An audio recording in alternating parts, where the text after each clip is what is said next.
A very good afternoon from us at Rietspruit Game Reserve. Welcome to this Sunday afternoon drive.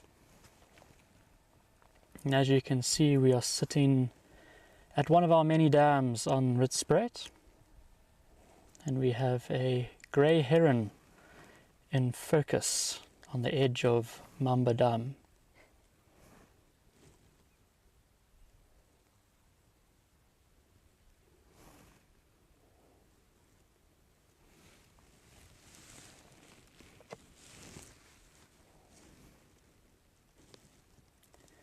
Just on the right of frame now, there was a duiker under the trees there, but it seems to have moved off just before we went live. Maybe Matt can find it. Looks like it's just there behind one of the many trees.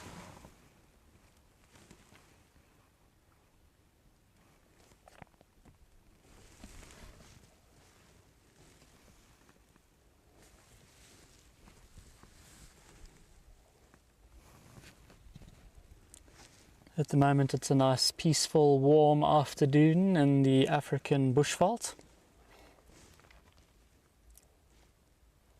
It's not such a clear day. It is a bit hazy. You can see from the mountains in the background, not as clear as it was the other day.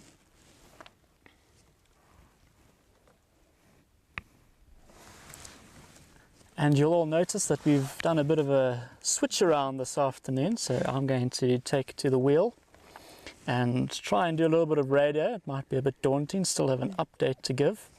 And Victoria is going to be the navigator as well as fielding all of your questions. And we have the ever steady cameraman, Matt, behind the camera today. Hello everyone. We should also say hello to all our pack members. So hello Di, Betty, Brandy, Rosemary, Elsa, Barbara, Mary. If I missed anyone, I don't think so.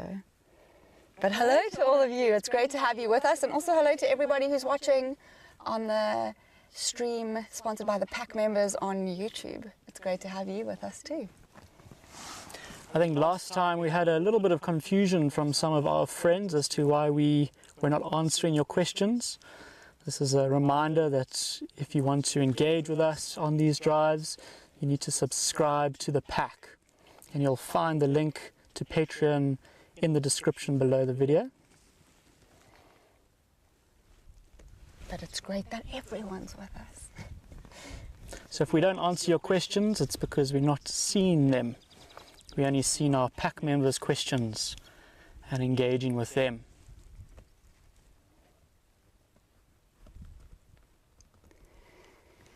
Yesterday afternoon we were learning roads and we were right here where we're parked now, but instead of having a grey heron and a duiker with us, we had 5 lionesses and a male lion.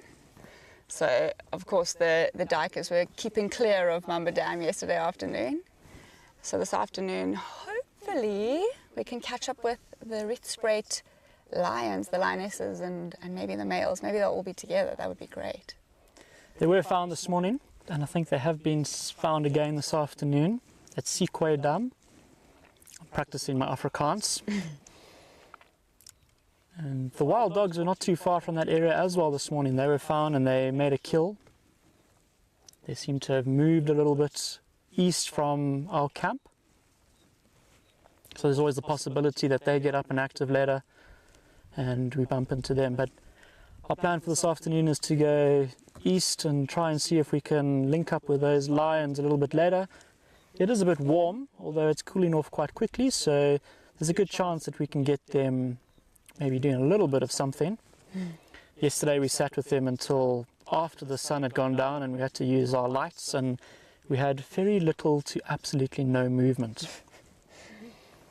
So hopefully this evening we have a little bit of a different scenario play out.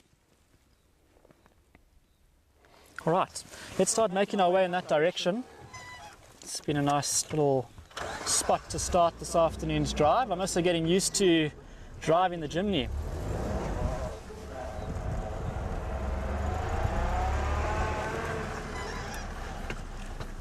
Right, let's see if I can get us there. So we're going to be driving some of the familiar roads from our drive yesterday. The elephants were at the dam that we're going to go to this afternoon. So some of these roads are going to be a little familiar to us as we still work on our understanding of the Rietspruit.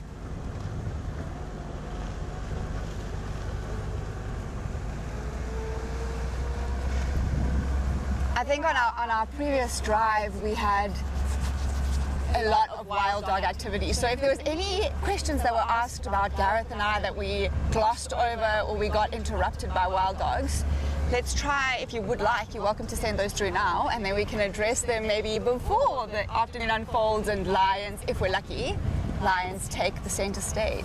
So if you have any questions, send them through, and maybe we can get to some of those on our slow bumble in the direction of where the lions were last seen.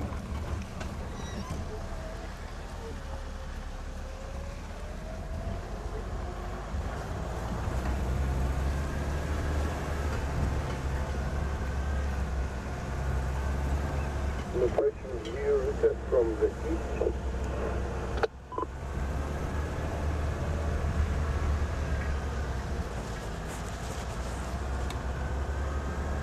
Seems like there's quite a lot happening around the dam. The name slips my mind right now. Siekwe. Elephants are not too far from that area as well.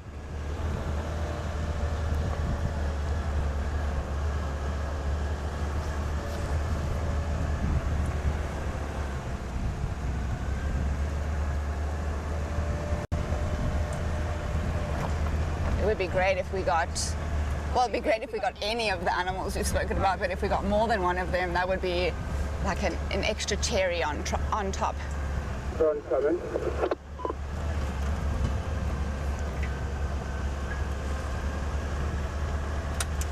Aaron.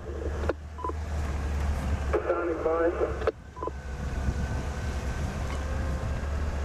This is one of the roads that Gareth has been learning. Everything coming off this road, you've been trying to get to grips with the Afrikaans names. Yeah. Confirm your look. Martin's Drift. I'm a minute out from Martin's Drift. It's made a little bit harder by the fact that I don't actually know what the name means most of the time. It's not like I understand the word. So I've been trying to also sort of convert them into English with the help of Victoria, so that I can at least in my mind picture it and then try and learn Afrikaans in the process. There's quite a number of roads on this property, so I think by the time Gareth has come to grips with all of the road names, he'll be almost fluent in a new language.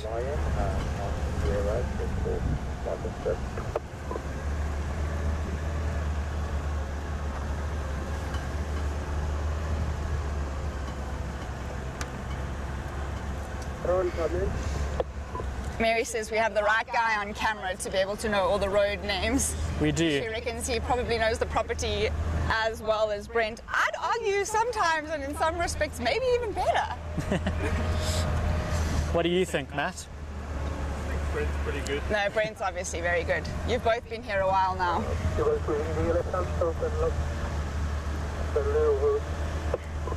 Di says they enjoy an animal-free drive, just bumbling around. We enjoy that too. It is always great, but there's lots of animals for us to catch up with and learn and introduce ourselves to. Yeah. So if they're there, it would be great. Otherwise, Di, we will enjoy an animal-free drive. Just enjoy being out here. This afternoon is beautiful. It's far more temperate than it has been the last few afternoons. So I think it's going to be pleasant. And even speaking about the lions yesterday and how lazy they were, typical lions, I think that this afternoon, if they decide they might get active, there was a little diker, but hard to see. If they decide they'll get active, then they'll do it a little bit earlier this afternoon because it is a bit cooler, which is great. We had a bit of excitement yesterday morning where at least myself, I got to meet the lions of the Rietspruit, and it was, I don't know, in spectacular fashion, but I've heard all about them being in camp and coming through the camp quite a bit. And yesterday morning I was inside when Matt, I think, said, "Come the lions." They had chased some zebras through the camp, between our camp and the live cam. If you were watching live cam, you might have seen all the animals drinking yesterday morning. They were all drinking before the lions drank, and then nothing else came until the duikers in the evening. There was a bit of excitement, and it was nice to see the lions in camp for the first time and to see the lions for the first time. Although I did see that one male later on in the week. Earlier, yeah. Well, from when we started. Our first day, actually, I saw it. Yeah. It was nice to meet the pride.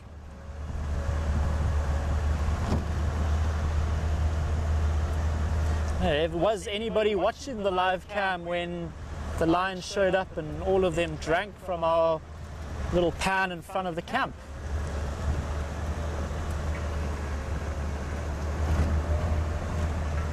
It was great. See, we've Betty and Sue have joined us, so hello to both of you. Mary also says Brent's walked every inch of this property. I think he probably has. That's something you're itching to do, isn't it, Gareth? I am pretty excited to get on foot. You can explore so much more in the process of walking. I think it would be a good undertaking to cover every inch. But I'm excited to learn as much as I can in the coming weeks and months. Find all the little sweet spots, the exciting little nooks and crannies that hide away. So often there's very little you can actually see from the road, and as soon as you go off-road, you see a lot more. Like the other night, we managed to find ourselves in an aardvark burrow. There's so much more out there. Nice little rocky areas, nice big trees. And these drainage lines are all nice and narrow. So and cutting through some of the rock present some scenic spots for us to find and explore. No, it's this one. Wrong channel. It's just an update. Okay, so I've missed my update, but it's very soft. Yeah, copy, thank you. How many vehicles on that lion crouching? But yeah, generally reserves have a lot of areas that actually the best parts of the reserve are often hidden and inaccessible to vehicles. So I'll be joining you on some of your walks. Maybe not all of them, most of them. Depends on what we have to do and get done. Leaving the lock of the mile lion at Mountain Reserve, one vehicle in tow.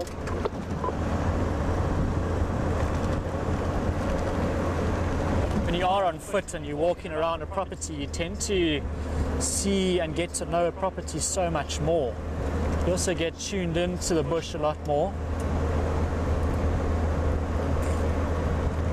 When you're driving, you have the engine and the radio going, and when you're on foot, you don't have that. Your senses are also heightened, as you don't know what's around the next bush or bend in the river. Or termite mound or rocky outcrop. And I know at the moment there's a female leopard that is meant to have some cubs. When we've visited previously, I know we've sort of checked a drainage line which you can't drive down. So those are sort of some of the little treasures that you could find, but if you do find them, it might not be so calm. If there's a female leopard with her two little cubs. Here's hoping.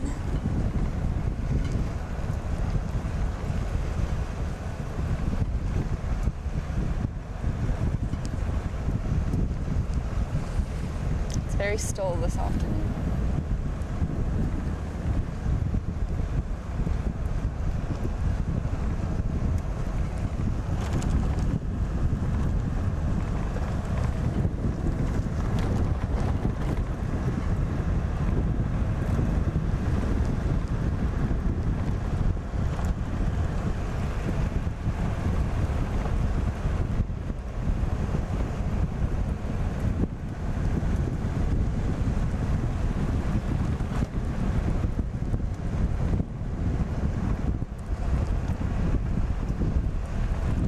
I'm looking around as we're driving, having a look at all the different vegetation, the trees. There's obviously a lot of familiar species because we're still within the larger savanna biome, so a lot is familiar to us, but then there's also a lot of vegetation that's quite unfamiliar, and we're going to have to familiarize ourselves with it. And so I know Andrew's pretty good at using his textbooks and resources, and I know Charles is also really good at that, so I'm hoping that you have a good understanding of how to use a textbook, because Gareth and I are going to need a couple of weeks before we feel confident with some of the larger vegetation types around here.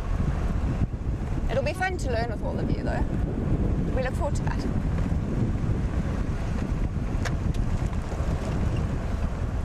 I think I may have touched on it last drive. I'm pretty impressed with the diversity of the property given the size. It's by no means a small reserve, but it's coming in at just over 5,000 hectares. The diversity is pretty amazing, really. It all has to do with the mountain range being quite close, and rainfall and varied rainfall and soil types, which drives all the vegetation. But it is a bit of a daunting task when we drive around, and especially with Brent, who knows it all so well. He's kind of rattling off the names, and I find myself struggling to keep up. So it will be nice to just go out and figure it all out. But it's a new challenge and something to look forward to.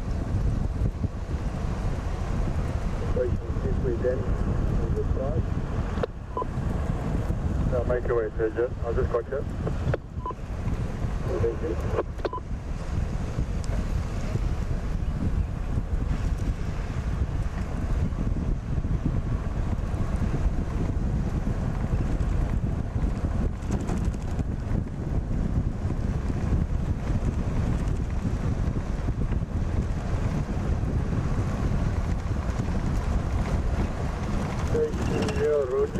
Close to Eastern Lowveld.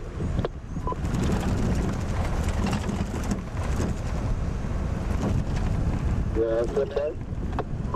What you got there? Leopard 2.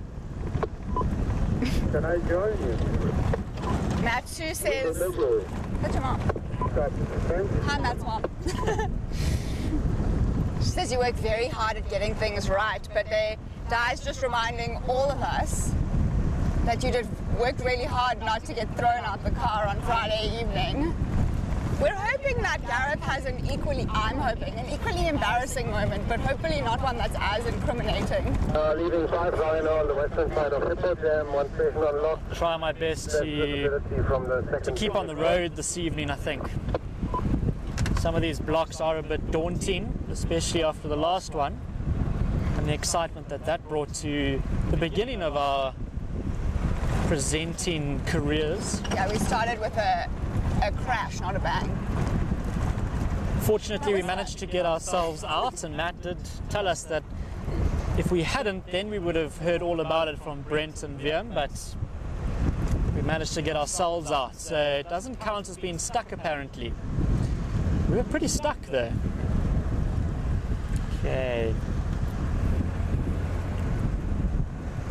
Just gonna use the right of this loop. It's called Boskamp verby pad oos. It's like a whole sentence. It is a whole sentence, and I'm not going to attempt it just yet.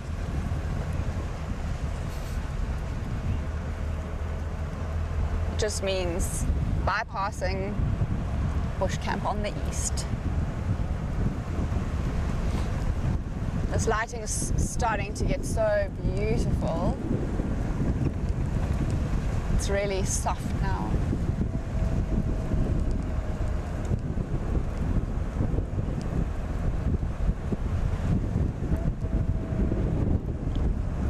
I think this is one of my favorite times of day, especially as it gets hot in summer, is that hour and a half before sunset, because everything starts moving.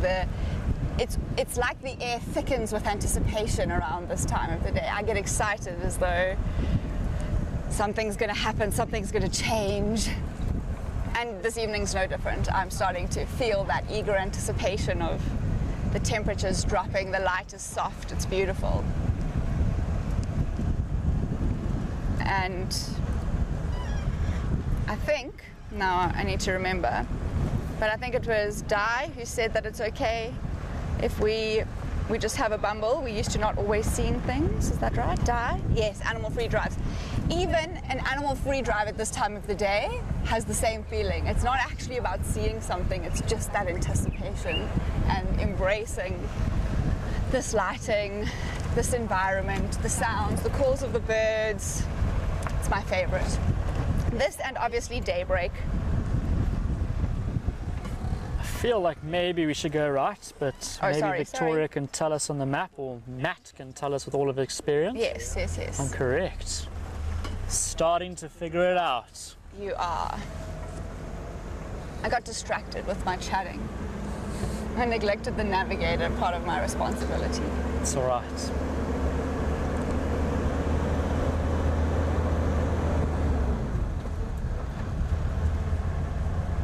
Been a bit quiet on the animal front yet. I think we've just seen a couple of duiker that have been a little bit out of potential range.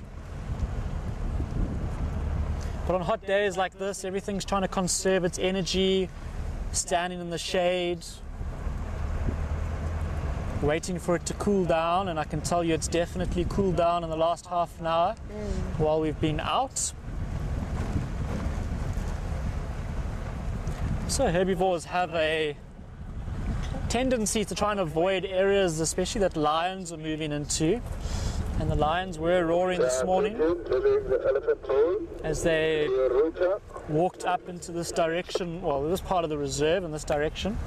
So you might find some of the animals this morning just moved a little bit away from the roaring of the lions. Lorena, do you have vision of any other jumbo there? Maybe Victoria can tell us how far we are from the dam, so I can make an announcement on the radio. Yeah. I think it would be time. Good time? Maybe we can ask quickly, how far is Lowveld from the dam? We're on Lowveld. Oh, okay. Maybe we can ask you back at home, would you like to go past some elephants? Will we wait for it to cool down a bit, or should we head on to the lions, which are not too far? There are some white-crested helmet shrikes here that just flew off. They're often busy little birds in their flock. It's a bit difficult. I don't know if Matt can get them. I'm going to stop here. There is a gap. Oh, they've flown off mostly. Yeah. It's always tough. They don't sit still for very long. Maybe there, Matt, you can get one on the end of that branch.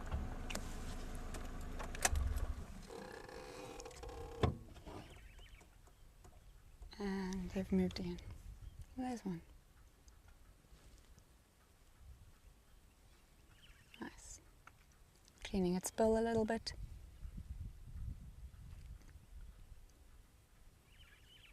They're always in these small flocks because they're cooperative breeders, so there's usually a breeding pair and then their offspring from the last clutch with them, which makes up a small flock, and when one goes, they all go, so goodbye.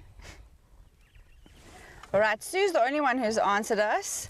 Oh no, there's a lot of votes for Ellie's, please. Ellie's, am I going straight? Ellie's, please. Di has asked if we've met Cheeky Chops. Cheeky Chops. Let's go and see if we can get We have met Cheeky Chops. We met Cheeky Chops yesterday, and Cheeky Chops was very well behaved yesterday this way. Which way am I going? Left. Yes.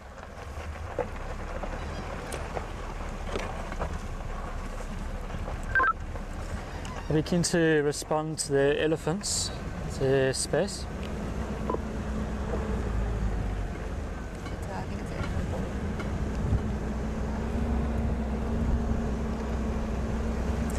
Take that as a yes. Nobody's responding on the radio. So along this road somewhere. I think it's near the fence, so at the end of this road there should be some elephants.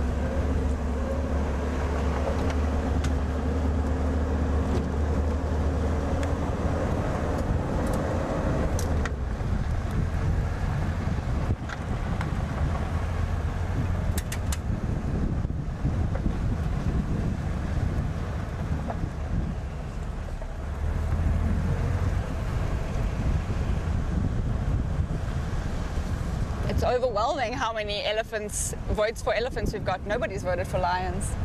It's like these people know me. They know sleeping lions are... 13 with the lion engine. Can I please approach? 2 minutes out. We do love lions. We're not going to be mean about lions, but it is always exciting as well to see elephants, especially on a reserve where we know that we have a smaller population than you would in an open system. So there's 7 elephants we can see here, and that means that elephants become a very exciting sighting. Just go straight over. Straight over.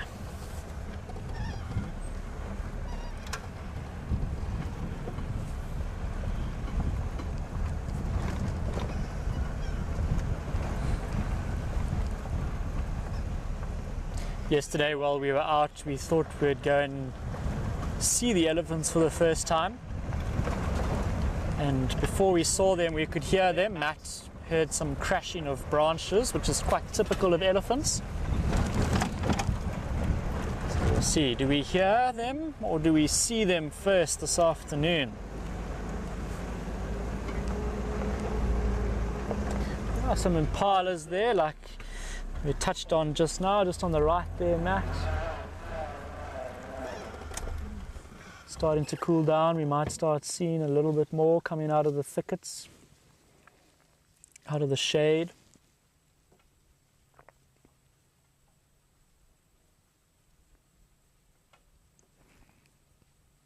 It's a nice herd in there, nice size.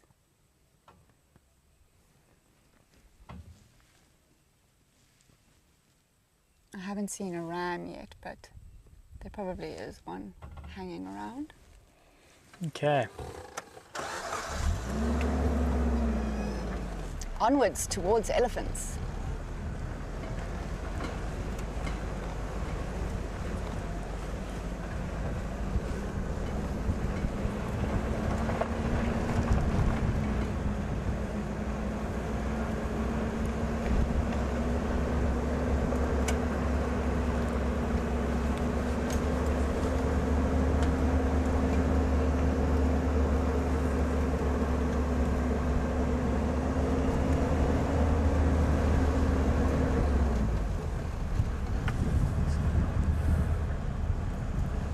Okay, so we're approaching the eastern boundary. Yes. I had to think there for a moment. So the Ellies should be here somewhere. I think I saw something up ahead.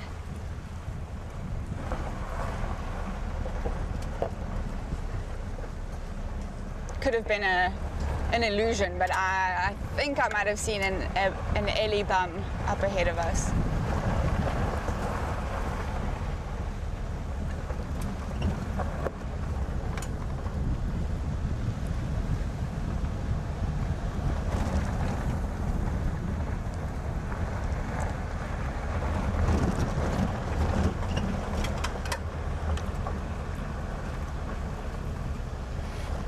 Oh, Sue has a great question definitely for Gareth, given that his qualifications are in his master's degrees in elephants. Speaking of, I really like this question. It might put you on the spot.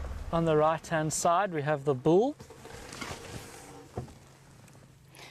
Sue asks, I read about elephants communicating with vibrations on the ground with their trunk. Is this true?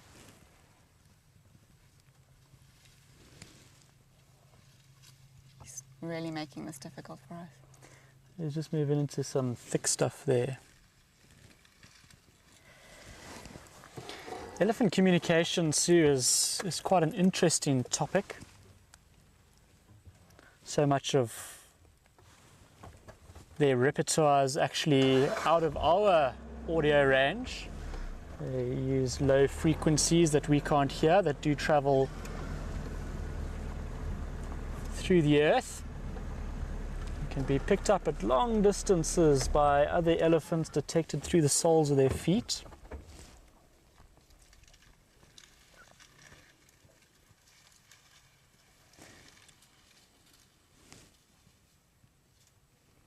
I've never seen an elephant putting its trunk on the ground to communicate vibrations, but they might put their trunk on the ground to perceive ones, because it will increase surface area of fleshy tissue like the soles of their feet. But Sue, I'm definitely going to have to read up on that. Oh, you mean, yeah, to rest their trunk on the ground to hear vibrations. I think that's very likely, Sue. I think that's very feasible. Matt, how you doing? Oh, he's shaking a big tree. I don't know if Matt can get it there. Yeah, he Is has there it a there. nice gap? Let's go forward. Matt, you got it? Was Take it it better? up. You're not going to get it better, I wonder. He's looking to push that tree over. Very difficult to see what that tree is from here.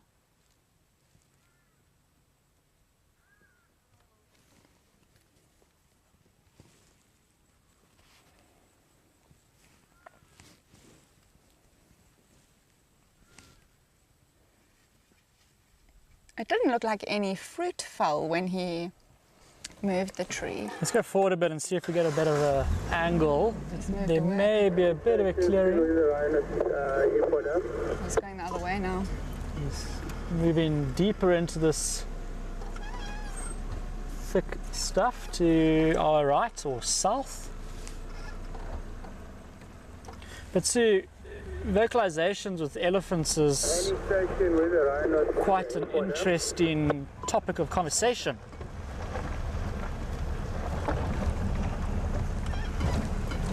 And their repertoire of sounds and audio that they do give off is quite wide, varies quite a lot.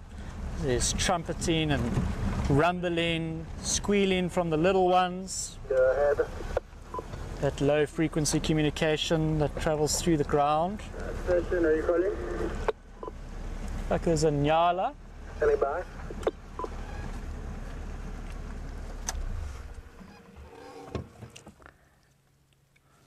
I wonder if this bull will make its way east on this drainage line. The rest of the herd is.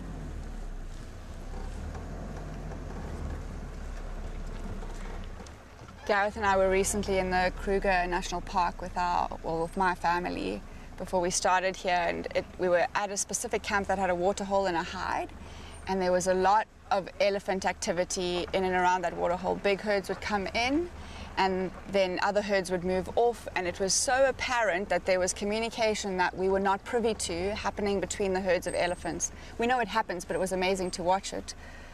Over 3 days, we kept observing. Herds would come, they would be drinking, they would finish drinking, and immediately they would start moving, and as they would start moving off, away from the water, the next herd would be moving in, as though they were organizing their slots, scheduling their slots at the waterhole. This would be a good place for him to emerge.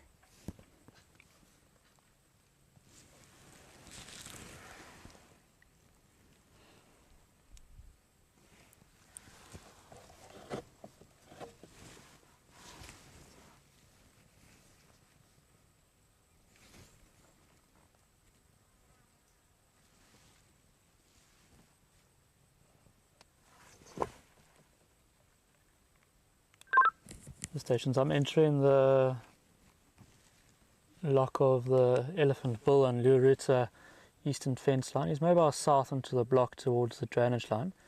There isn't visual of him. Which is a station with the herd.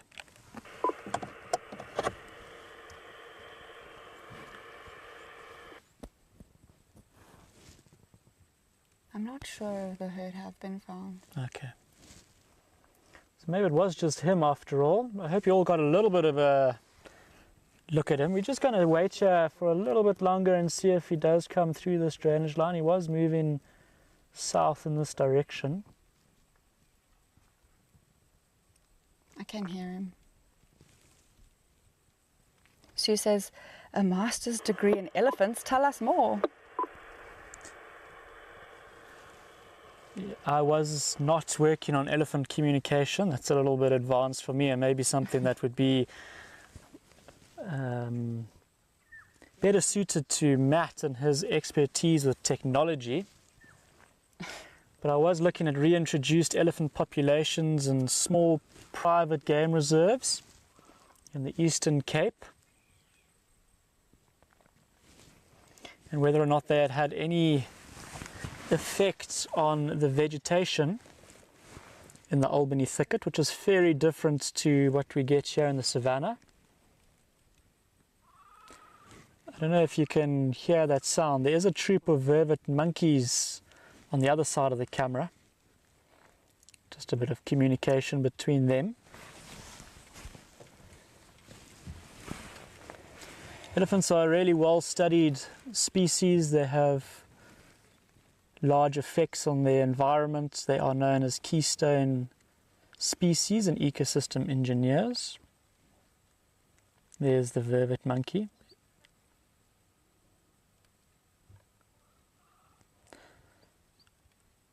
And due to their body size, they do alter their environment quite a lot and are often at the center of many debates on biodiversity conservation and reserve management.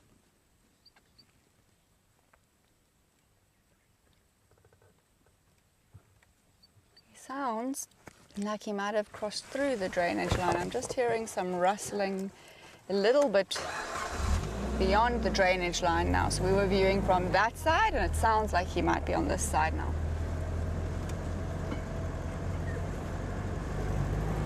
And quite often elephants are viewed to have a negative influence on the environment.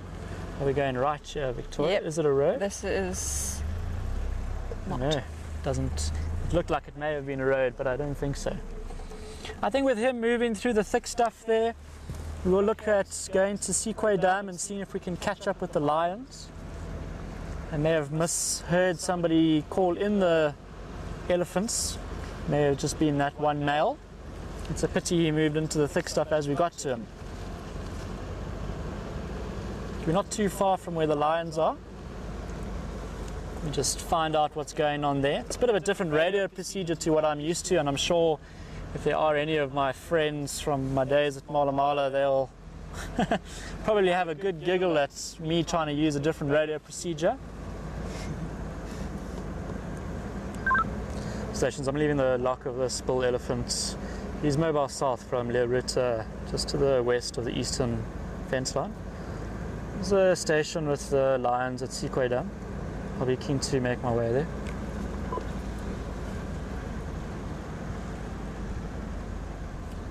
Sounds good. All right. Nobody is talking to me on the radio this afternoon. That's a good sign. It is a good sign. That means we can make our way towards the dam. Just to finish off that little bit on elephants and what I was doing with some research on them. Albany thicket's quite a thick vegetation type, very different to this. It's a unique biome. Quite a small biome in the context of South Africa. And when you compare it to the savanna, which covers huge tracts of land throughout Africa, from East Africa down into Southern Africa, and not only found in Africa but elsewhere in the world. And we found that the reintroduced elephant populations of the Eastern Cape were not having any negative influence on the vegetation. What is important to remember though is, or to bear in mind when considering those findings, is the fact that those elephants haven't been in those reserves for all that long. Most of those reserves were established in maybe the late 90s, early 2000s, and elephants reintroduced thereafter. And those populations were kept small, or some of the founding populations were relocated to other reserves to take the pressure off of the reserve. When some of the other reserves in the area were looking to introduce elephants.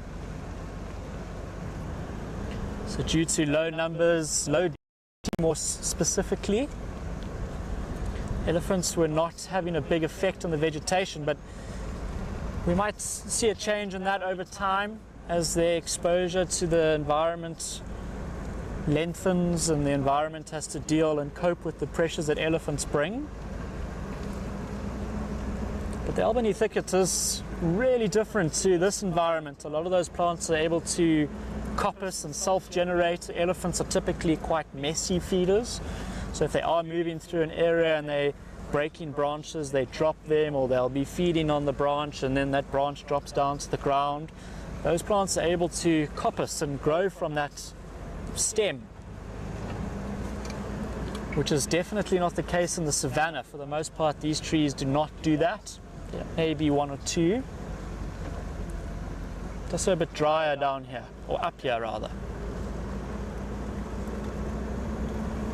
But you do see effects of long exposure to elephants, like in Addo Elephant National Park, which was one of my study sites. It didn't form part of my master's, but as a comparative location. You can definitely see the effect of those elephants in that environment. But it's amazing how some of those blocks of land are thicker than the vegetation here. You really start to see the effect of elephants around water points as they're water dependent.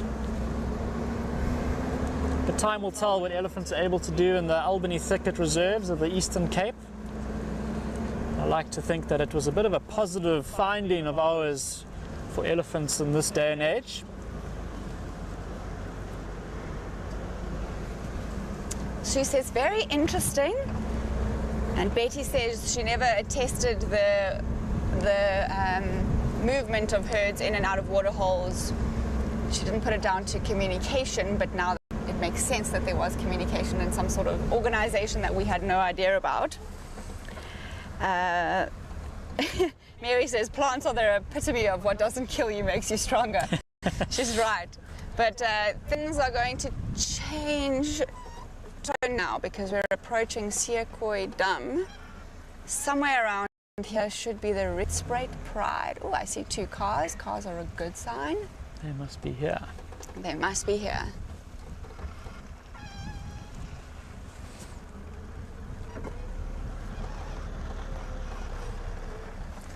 Okay, Matt, you're going to tell me which is best for you. Left of the vehicles. Okay, so we'll try and give the vehicle some space.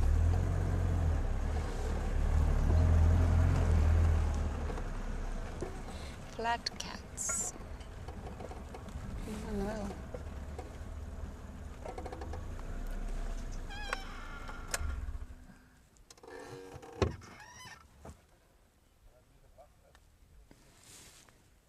That is a nice full belly. We're looking at one of the two male lions, dominant males on Rietspruit. The other one is quite far north on Kaya. So it's quite interesting that we have them for 2 or 3 days now. We've only seen one of them with the pride and the other one's been quite far north.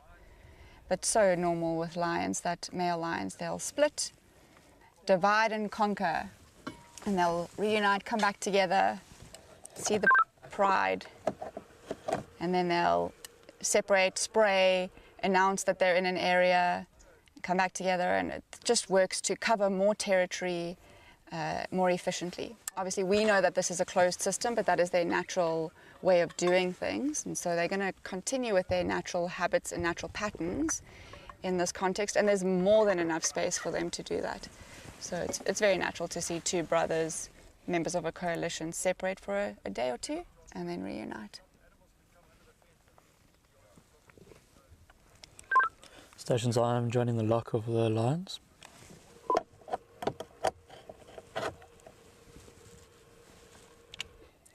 Looks like one of the lionesses' heads might be up.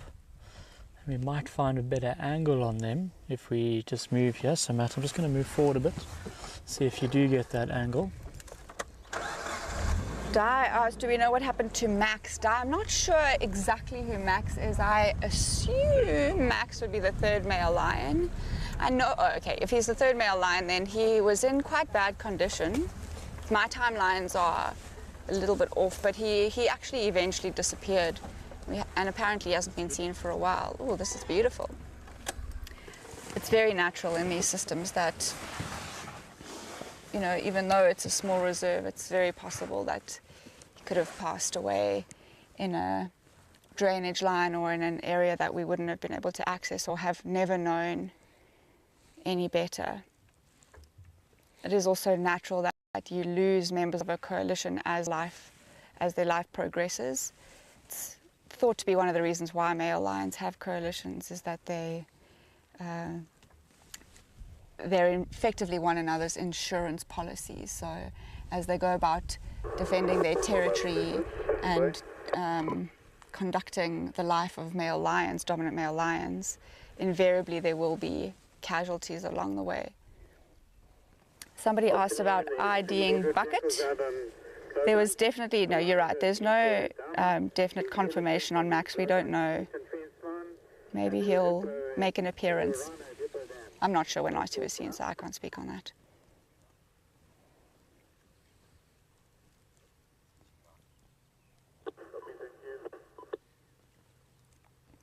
Somebody here said, who was it? Somebody said, they're so flat we might not be able to ID bucket. That's Mary. We know bucket has a notch on either of her inside ears. Let's look at this lioness. Who are you? Not bucket. We were told by Kevin, Leo Smith, Brent's dad, today that the 3 youngest lionesses are 5 years old today. So happy birthday to the 3 youngest lionesses. Something's caught their attention there. 2 of the lionesses looking onto the western side of the dam. Maybe it's their equivalent of birthday cake. Hello, Michael. Nice of you to join us. We have got the lions. And Michael says the one that was up looked like near Leti to him. We have a lot of learning to do, Gareth. We do.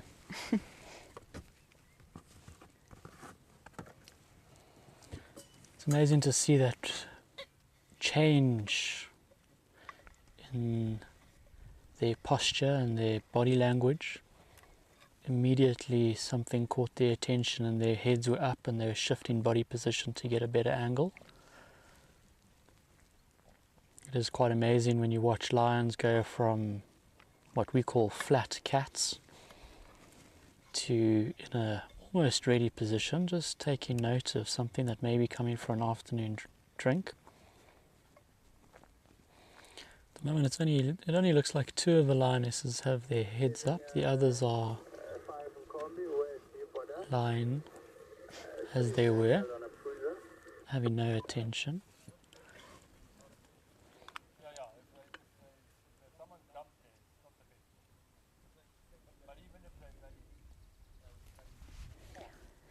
If you're hearing voices, it's because we're not the only cars. There are some vehicles with us.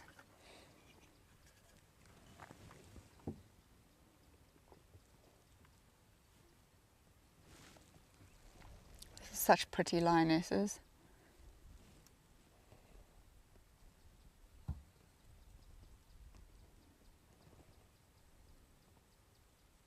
She looks like she might be stirring a little bit.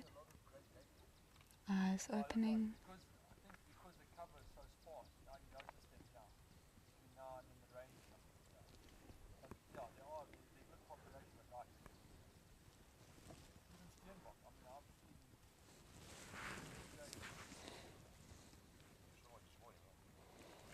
Don't know if there's many better ways to spend a Sunday afternoon Than with the birthday girls.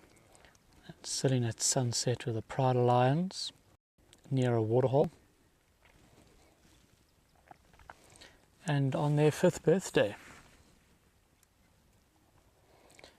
Victoria just touched on the fact that these lions are very pretty and they are only 5. Generally as they get older they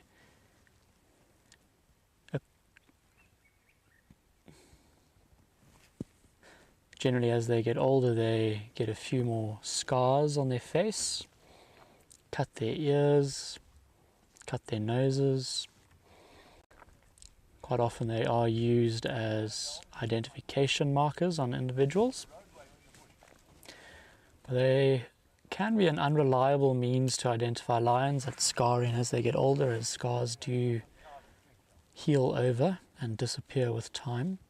And then new ones get formed, which add confusion. But these lionesses don't have other prides to contend with. All they have are themselves on carcasses. when they're on kills and feeding, lions generally quite aggressive around kills. But from what we know and what we've been told, these lions do prefer to take down some big game. Just the other day, they had that giraffe kill. And it's not uncommon for these lions to be found on giraffe. So if you do have a big carcass like that, there's a lot of space around the carcass for everybody to get their fill without having to fight over it. It's a different scenario if they're killing smaller species like duiker or impala, and there's bigger prides. There's a lot more competition around those kills, and they get scarred up quite quickly.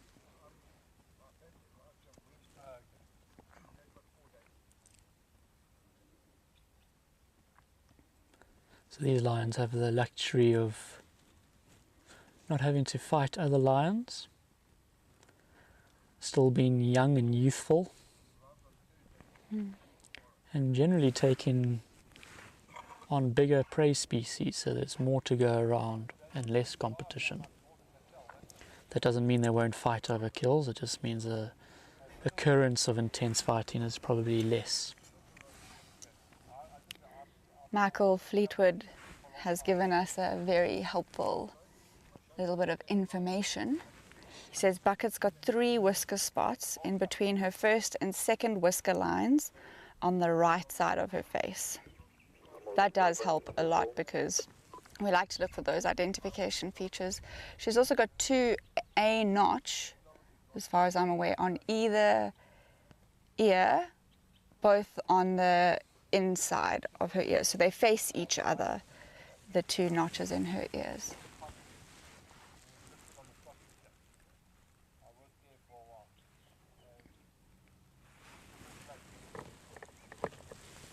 We're going to get this down. Oh, Mary says these girls are why we don't see young giraffe and young wildebeest very often. You are probably very correct, Mary.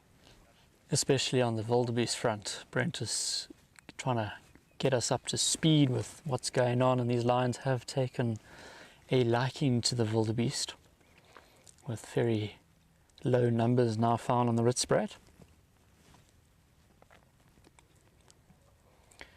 And it's not uncommon for them to hunt wildebeest. Wildebeest are one of their 3 preferred prey species, with buffalo and zebra being the other 2 preferred species of prey. But I think of the 3, wildebeest are probably the easiest to tackle. And of course we don't have buffalo on the property. So for these ladies, that species is eliminated.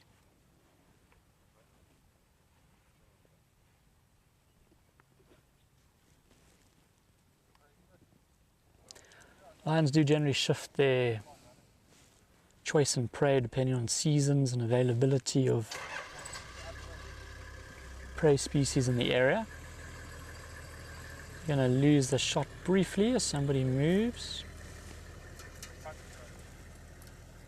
Oh, pretty. Just having a look at that vehicle as it moves past them and on their way out. So generally, it's going to be very difficult for Matt. In fact, Matt, don't even try. But just so you know what they were looking at, there was a kudu that had come down to drink, but far on the other side of the dam. So that's what caught one of their attention. The more experienced lionesses, based on your comments, those of you who know how to ID them, they're the ones who are still sleeping. They know they can't get there very quickly. But it is good to know what has or had caught their attention. It's moved off now. See how that lioness on the right is still trying to just keep eyes on the kudu, moving her head around as she looks through the trees that are in front of her.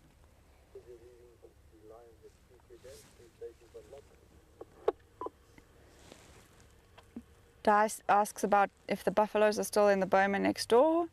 Yes, the buffaloes are in the boma next door. It's a buffalo breeding farm, but it's not part of this game reserve. We have a big fence between us and them, but we do share a boundary, so I suppose every now and then on drive we might get a buffalo through the fence.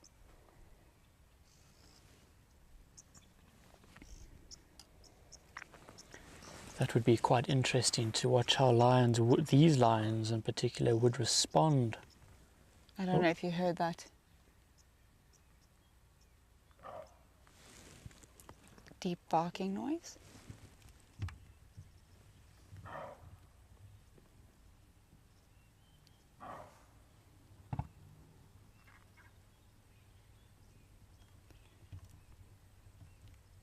That barking that you heard was the kudus responding to the lionesses. They would have seen them. That's a kudu alarm call.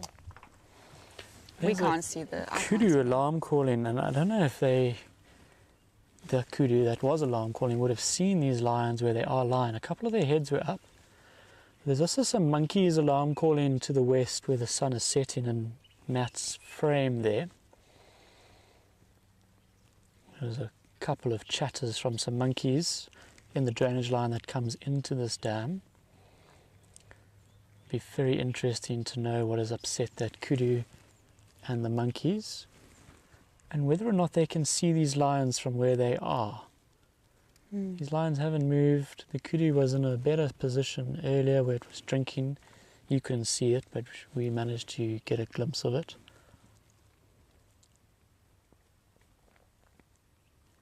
There was just a couple of alarm calls from monkeys. They have gone quiet, so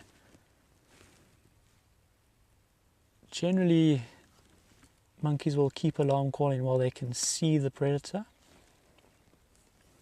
and they go quiet when they don't see it. It would be pretty cool if the leopard came down for an evening drink moving along this drainage system. On the other side of the dam from the lion, so completely safe. But with the monkeys gone quiet, I don't know if it's worth going around there. Probably not for the leopards of Rietspruit. A couple of months ago, I probably would have already been flying around the dam to go and have a look and inspect what's going on.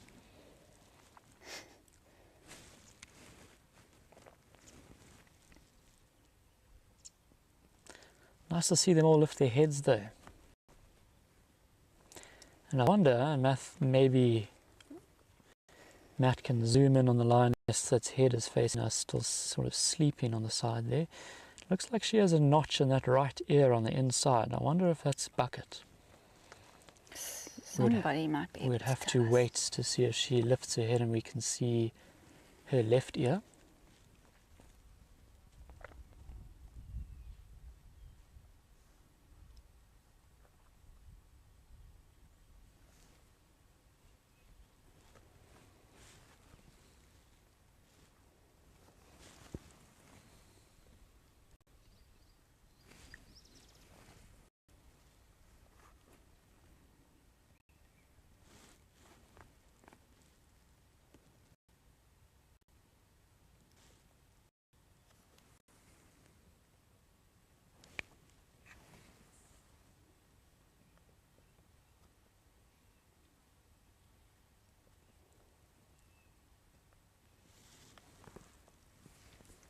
They are sleepy cats again.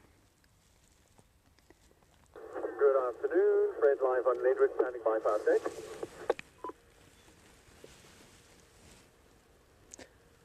The male's just rolled over. Leopard stations on Lowbank, lions at Seco Dam, hippos, rhinos at Hippo Dam, and elephants on the eastern fence of Lowbank. Nothing else to report. Might be nice to spend a little bit of time with them this afternoon. If he's been separated from his brother for the past 48 hours, it's possible they could roar to try and relocate one another. I would love to hear the lions of Rietspruit roaring. Elephants on the eastern fence of Lowbank. Copy, thank you very much.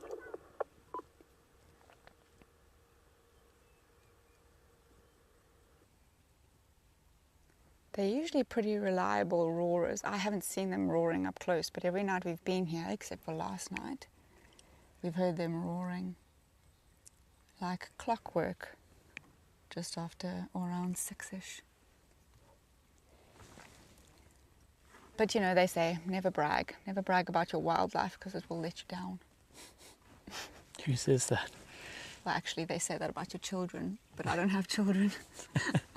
So it's about my wildlife. Not that it's mine. But I found that quite frequently guiding, that often you predict what their behavior will be based on how regularly you've seen them perform that behavior. And so you preempt it and you tell guests about it, and then the animal that you're looking at does the exact opposite thing. Good. Keeps us humble.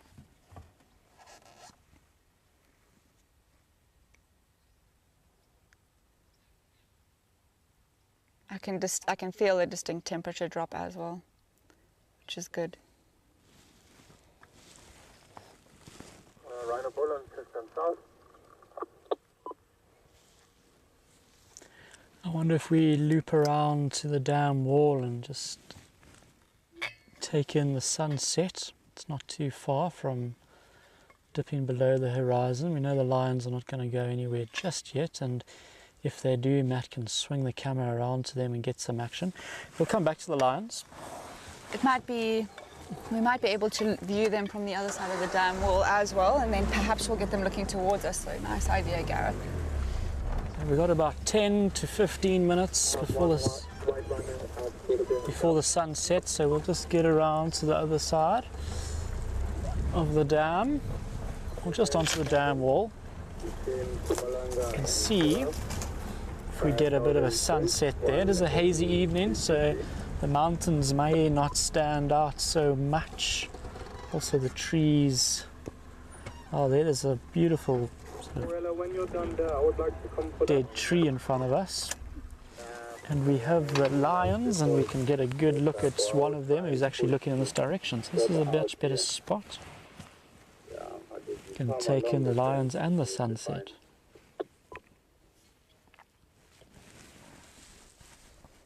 How tranquil is that scene?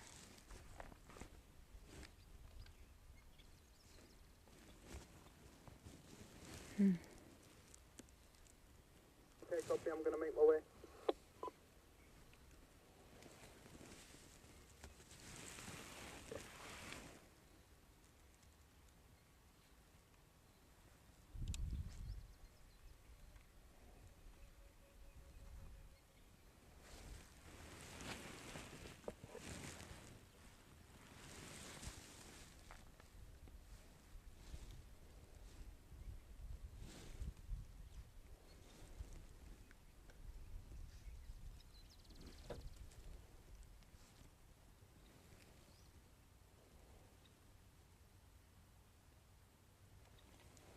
It's amazing being able to watch the sun setting with those branches in front of it, how quickly it actually goes down. Same applies to sunrise. It's always amazing watching it like this.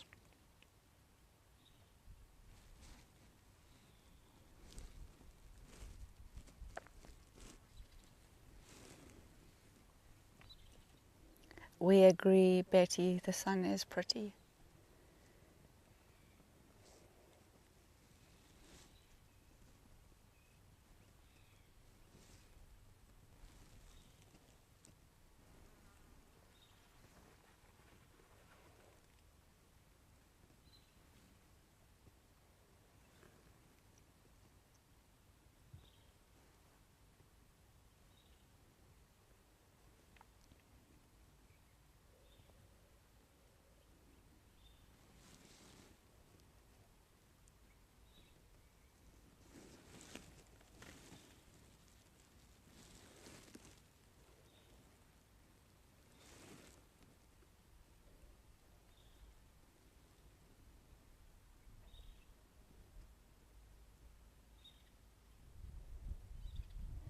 It looks a little bit like those carved ostrich eggs you get in some African stores now, with the top that's not yet got the trees in front and the bottom that has. You can imagine the ostrich egg carved over a light.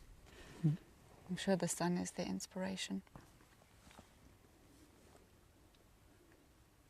Everybody's saying, great work, Matt. It looks beautiful.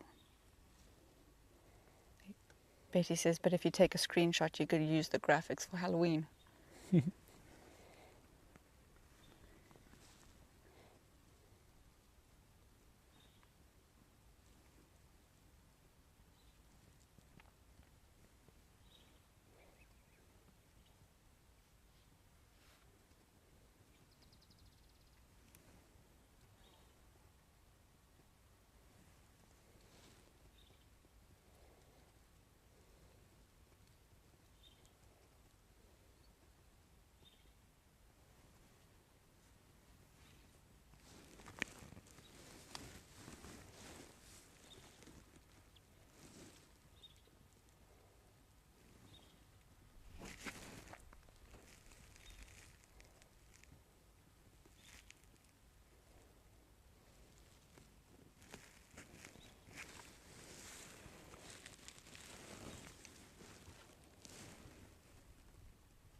As that sun sets and we draw our attention back to the lions, you can see the lioness on the right hand side. There was a bit of a yawn there and a little bit of grooming.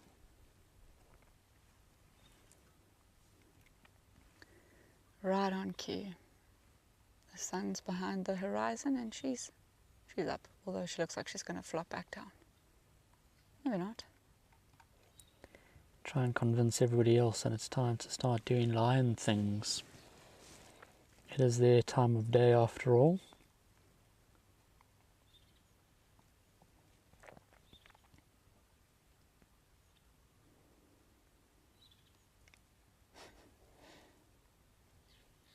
Nope. Not just yet. It's the lion's equivalent of pressing the snooze button on your alarm. It is quite typical of lions. They spend the day in the shade of some bigger trees, sleeping. Then as the sun sets and it cools down, they become more active, and you see a lot of signs of them getting active. It starts off with a yawn by one of the individuals, and that is contagious behavior, and then the rest of them start yawning. I wonder, with me just saying that, how many of you at home have just had a big yawn? I often catch myself sitting in sightings watching lions yawning myself. It's a bit strange that you watch a lion yawn and you start yawning. Yeah. You're very in tune with the lions. I don't think I've ever yawned when an animal's yawned. But you get excited when you start seeing those signs of lions typically preparing themselves for the evening. And then they flop down like this again. It's called a false start. She had a false start. So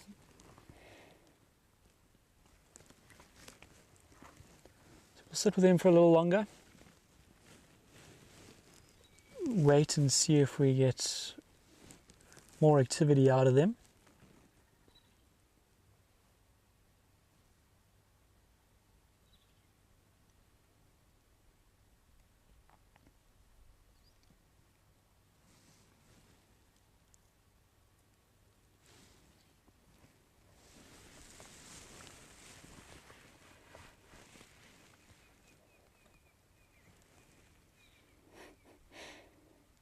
Exactly, Sue. Sue says they do say that if you have a connection with someone and they yawn, you'll yawn too.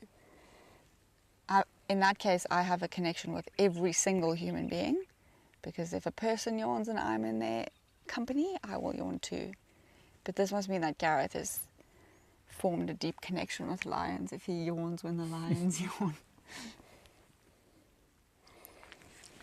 We'll see about that. still got to get to know these lions, learn their habits, their individual personalities.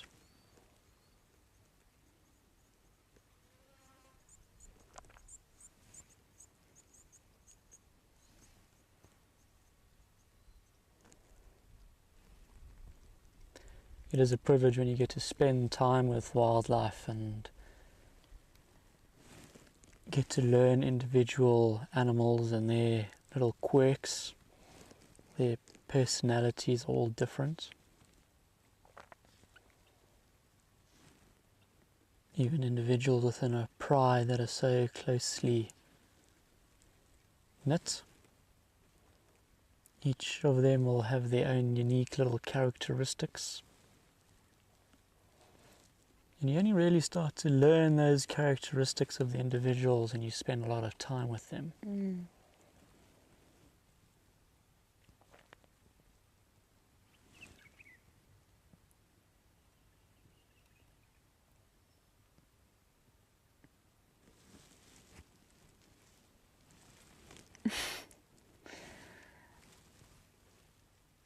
Mary's actually said something very funny.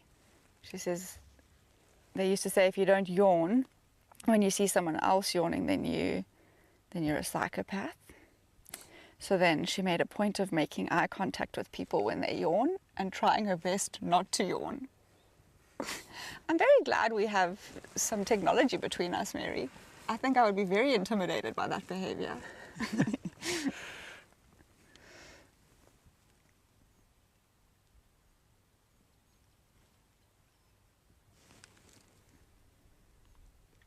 Michael Fleetwood agrees with you, Gareth. He says that he loves getting to know animals and their quirks and all of that.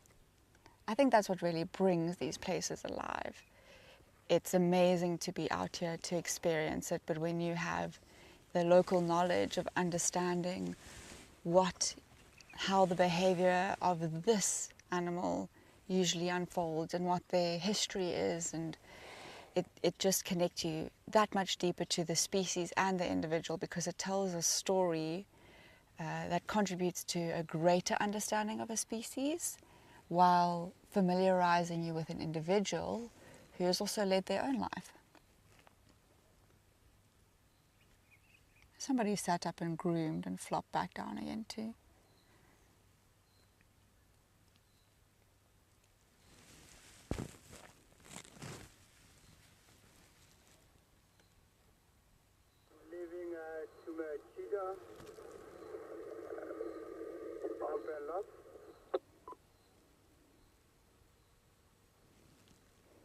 Station with the cheetah, just confirm the location.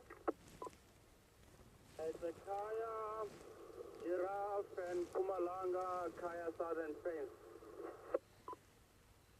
Copy that, thank you. I'm not sure how much movement we're going to get out of these girls this evening. And the male, of course. What do you think, Gareth? I'm always inclined to sit with an animal that we have rather than go in search of something that we have no idea of where it is. Also, what we can view in the evenings is limited, and with the use of the spotlight, we don't want to put lights on diurnal species.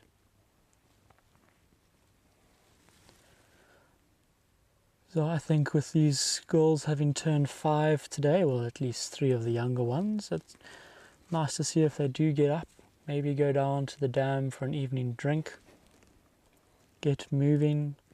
And like Victoria was touching on earlier when we first arrived with the lions, the 2 males have been separated for a little while now. The last time that they were seen together was on Thursday, when they had the giraffe kill. And it seems like they split up that evening, potentially just covering ground in their territory, making their presence known, scent marking and roaring. And they were roaring this morning. We didn't hear it, but I got that communication over the radio when I left camp. So now that it's cooling down and becomes more of the time of day that you expect to see lions roaring, we might be lucky and get these, especially the male, maybe the females will join in. But roaring, and I think the odds are pretty good with him having been roaring this morning.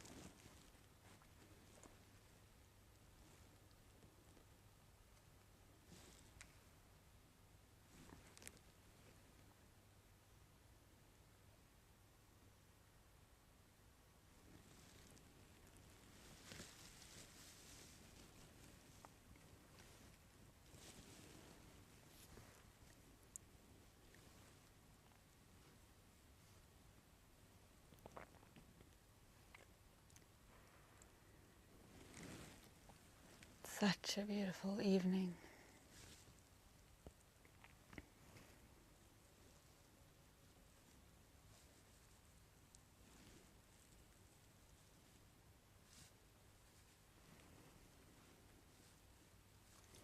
I've also heard from reliable sources like Brent and Matthew that these girls can be quite vocal, so it would be incredible to have all 6 of them in unison roaring.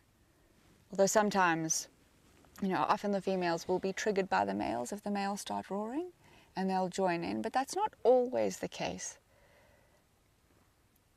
That would be really special though if we had 6 lions roaring around us, wouldn't it? There isn't many things that is more powerful than that out here. It's pretty special when you feel the vibrations almost moving through you.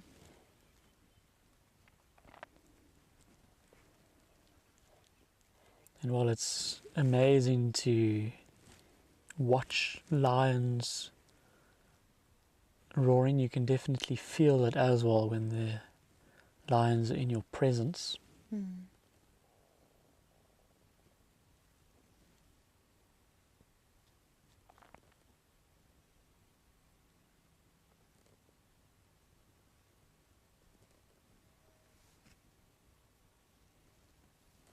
Aaron, can you go 5? One look of these cheetahs. Sounds like there's cheetahs on Kaya, where we don't go into that corner of the reserve. But cheetah's something that in our 4 or 5 days here, we haven't yet seen a Rietspruit cheetah. And so that's going to be another bucket list thing that we're going to have to put some effort in for in the next couple of days and drives. Although the next drive we have is Tuesday evening. The 17th is Tuesday. I don't know. Yes. Tuesday evening. And that's going to be actually a leopard-focused drive. So we'll be speaking to a researcher from the Ingwe Leopard Research.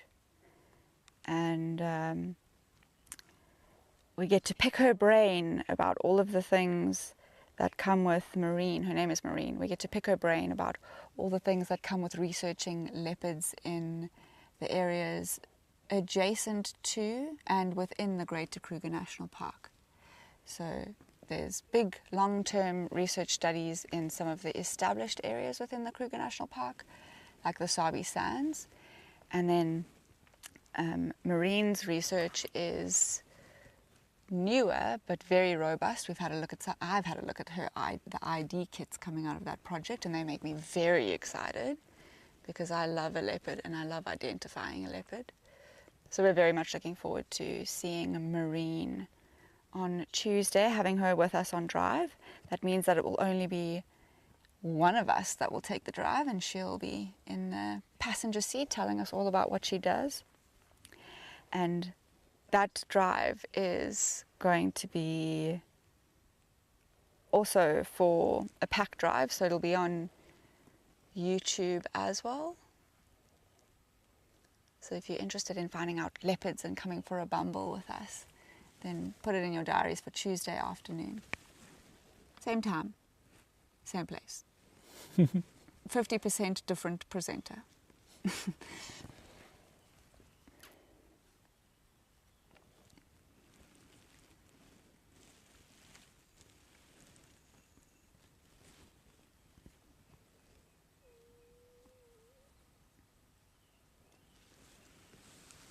Mary says Marina's an honorary member of our Painted Dog TV pack. Then I'm even more excited to get to know her.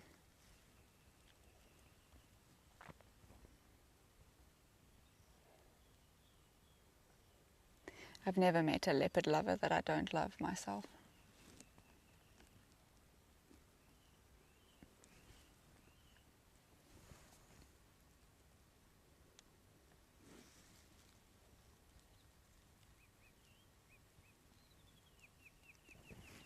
There's just no movement coming out of these lines at the moment. You can see the males barely rising and falling. So now earlier on we touched on the fact that the male lion who's gone missing was called Max. Do we have names for the other two males? You'll have to let us know.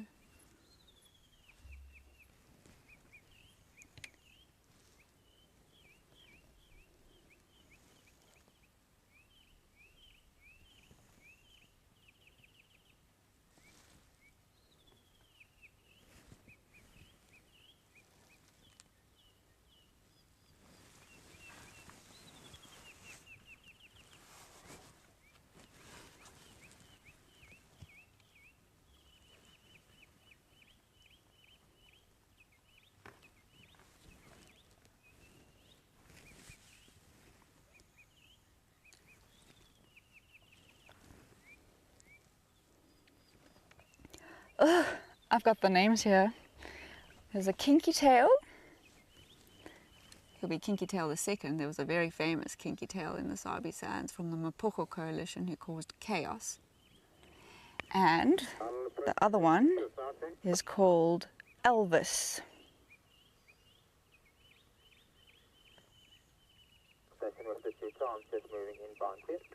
I'm not sure which one this is. Haven't had a look at his tail.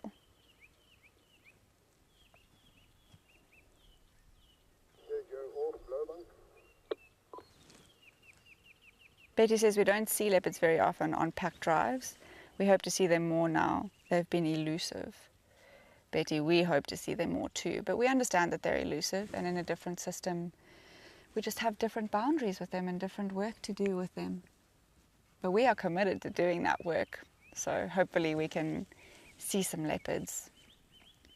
And the more elusive that they are, the more of a reward it is when you get to see them. They're certainly one of those animals that's worth the wait. I really hope for the viewers' sake that Victoria sees her first Rietspruit leopard live on camera. You will see a very different side to her. It's like a child the night before Christmas. Yeah. I'll be very excited. The excitement levels will be through the roof.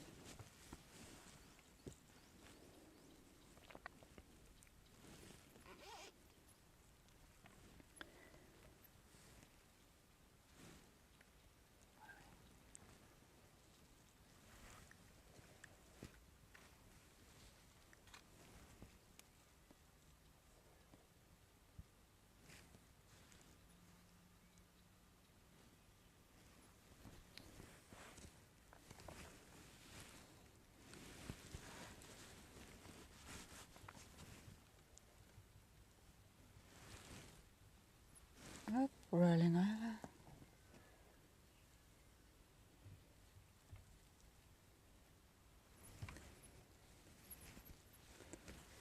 That's what we like to see when sitting with lions.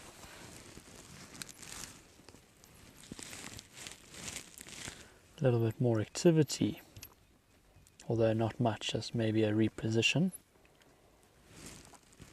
from the male. But that's how it starts. A reposition here, a roll over there. And then the next thing you know, they're on the move. Or they're roaring.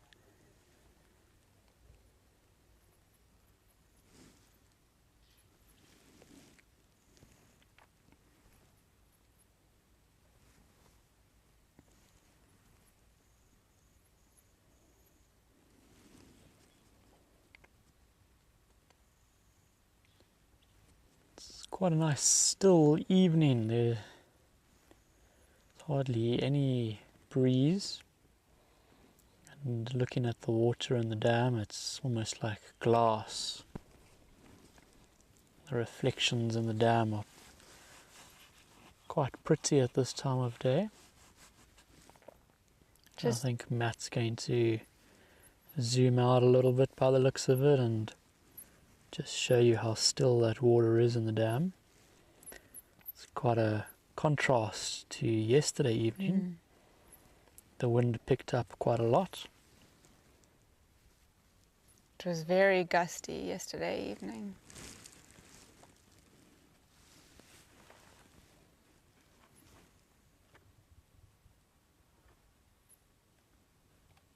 Perhaps that's why we didn't hear much vocalization from the lions yesterday evening. The wind was very strong, and I think you can interject, Gareth, but I think they're perceptive to what conditions are going to be good for getting the maximum exposure out of their territorial advertising. When they're roaring, they're expending quite a bit of energy, and if the conditions are not good and they're roaring, their effort doesn't have the same impact. So usually you'll find that lions will roar in the cooler times of the day because cool air sinks, and so their roars travel along the surface of the earth rather than hot air that rises and the sound dissipating. But that doesn't always hold true. If there's something happening and the lions feel the need to communicate or advertise, they'll roar any time of the day and under any conditions. But there's not much shifting and changing in the lion dynamics here. So I think that it's very possible that the reason they weren't roaring last night is because they just didn't see the value in it. And then, like Gareth said, they were roaring in the early hours of this morning, so they still know where one another are. They're just using the cleverest and most efficient times of the day to communicate with each other.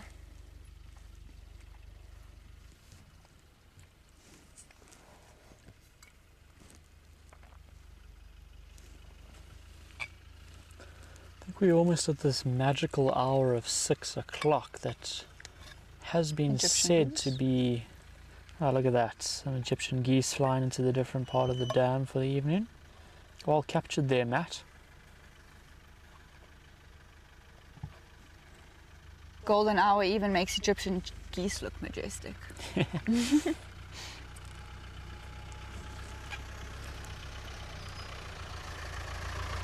Evening.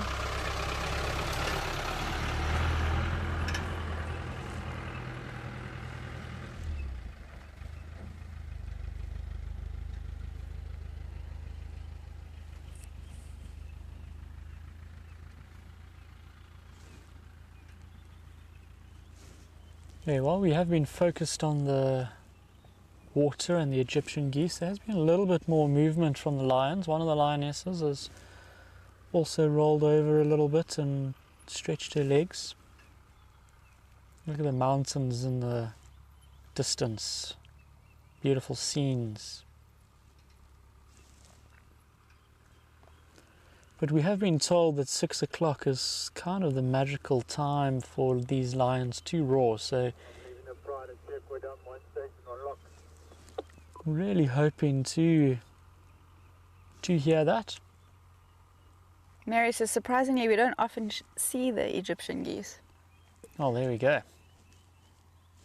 I hope you enjoyed that. They really showed off for you then, Mary.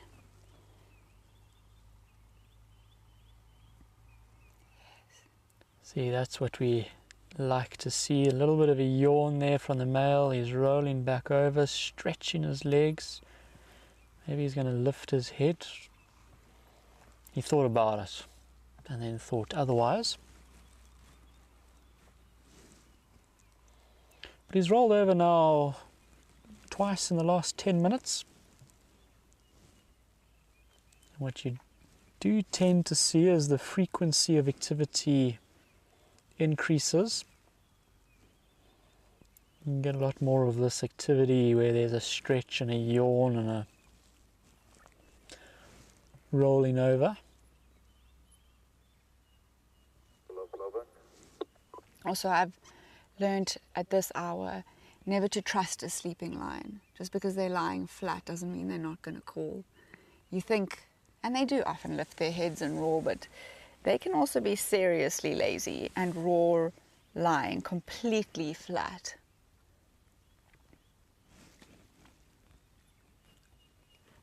What we need is that brother far in the north to call, because he's on his own, so he's probably more likely to initiate contact, and then for all of these 6 to respond to him.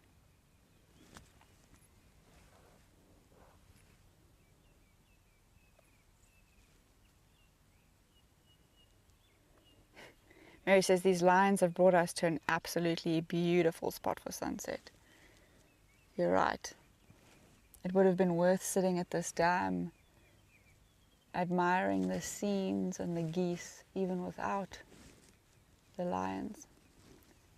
But they're a very nice bonus to have. Oop. There we go.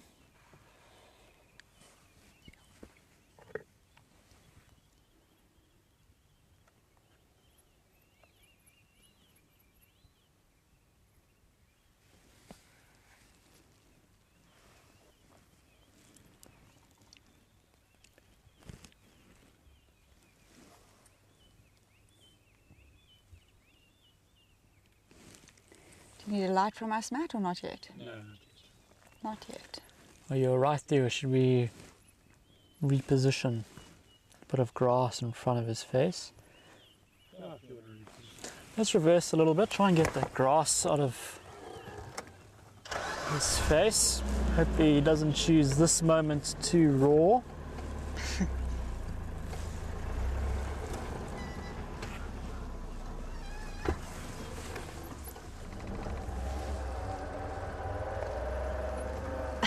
Michael Fleet is making me feel really good about myself, because he says these boys do that quite a lot, the lying down and roaring thing.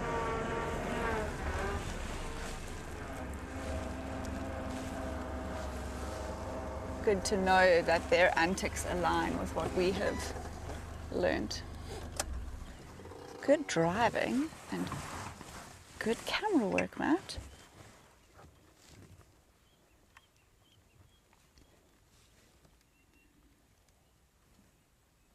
Now, at home, you are saved from this particular aspect right now, but they are actually quite smelly. I can smell these lions from here. They're not always stinky, but sometimes they can be.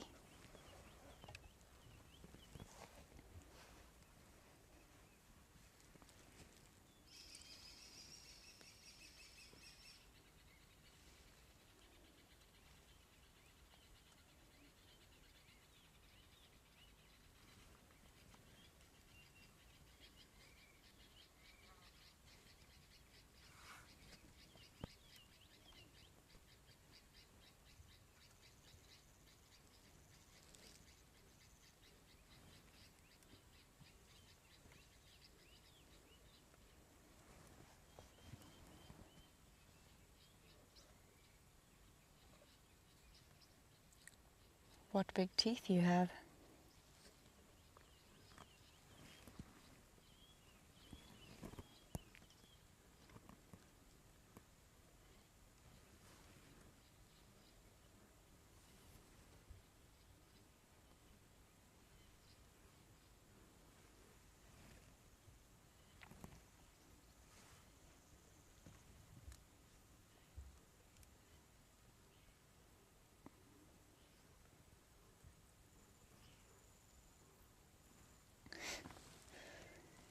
Michael says his money is on this male lion flopping down again. I really hope you're wrong. So do I. We've put in the time here and we've been patient enough. Hopefully we are rewarded with that patience.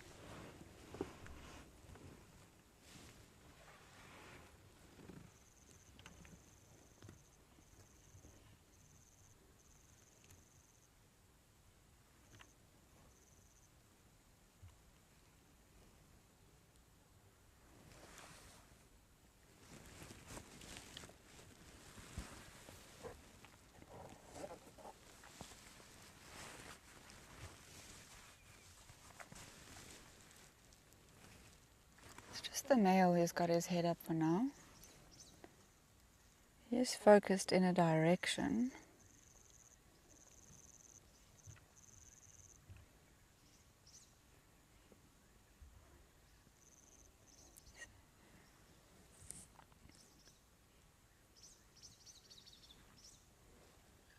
I wonder if the lions on the next door reserve, further than we can hear, might have called.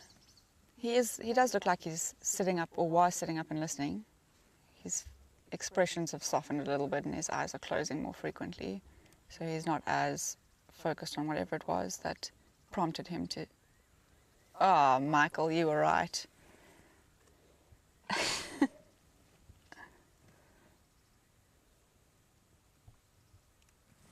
Some beautiful colours this evening, the pinks on the horizon, the reflection in the dam. You can see it peeping through behind. That's all you need to see, is how beautiful it is there. So Michael was right in terms of putting his money on the lion flopping over and lying down again, but he also said that they do like to roar lying down, so here's hoping Michael's right twice tonight.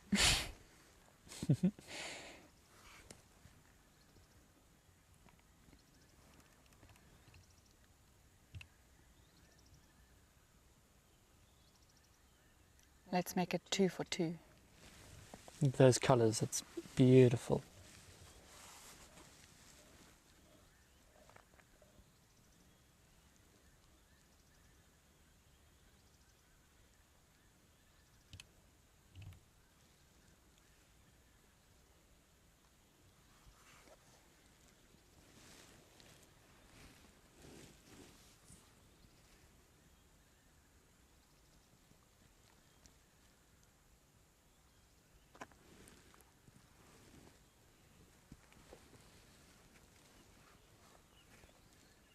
Victoria was ready to film should he start roaring, and she's just put away her phone now. So now's the moment. If we've learnt anything about our cameras and Putting them away and not being ready for the moment. It has been a hot day. It's cooled down quite a lot. But I don't know if you can hear him panting quite a lot. He's still quite hot and trying to get rid of some of that excess heat in the process of panting.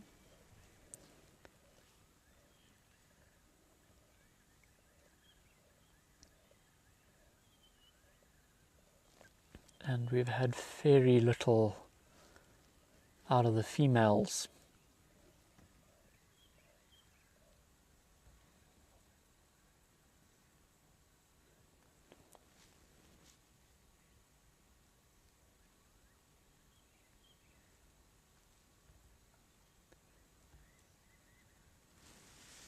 Maybe there's a bit of a different trend with the lions of Rietspruit to what Victoria and I are used to.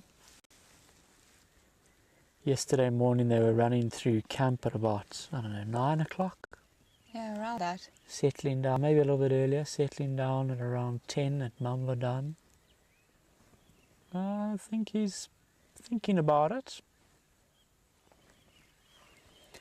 And then this morning they moved quite a lot, but that was also in the morning from Mambadan.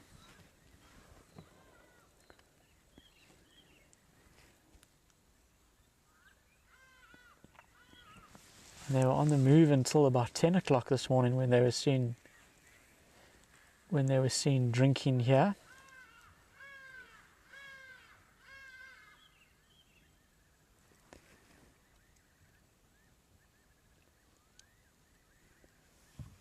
Putting the spotlight on now, it's dark enough. You can see that different effect that the light has on the lion.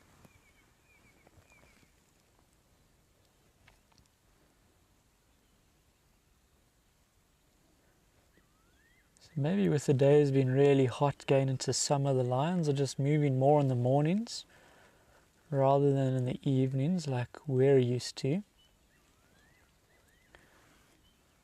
Like we touched on earlier, it's about getting to know the character characteristics of the individuals, and that includes the pride. Maybe they just tend to enjoy moving more in the morning. Maybe our long-term viewers can let us know if that is the case.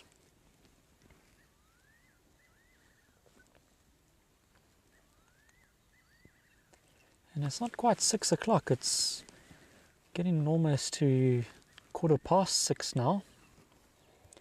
So maybe 6 o'clock was their winter roaring hour or time, and maybe now that it's getting warm and its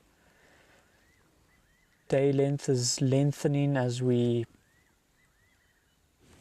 enter into the summer months, we'll see them roaring a little bit later into the evening and moving later in the night and in the mornings.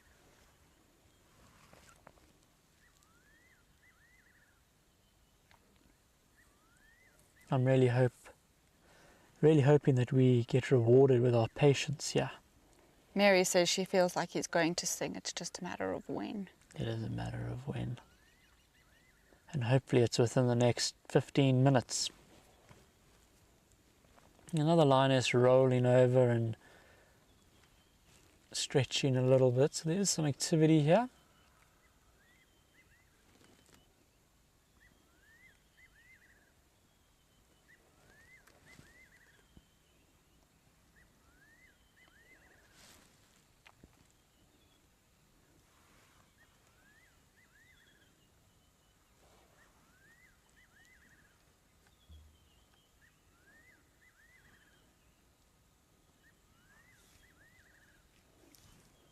Oof.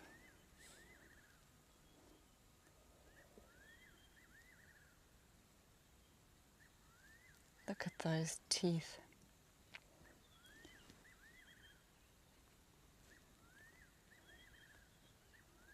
Looks like he's missing one there.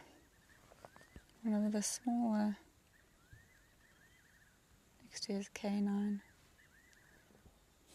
He would have got a denture for that if he was a human. Teeth are a really good way to age a lion. Of course, we know roughly how old he is. I'm going to stop talking because I think he's going to say something to us. Bit of blood on the side of his cheek.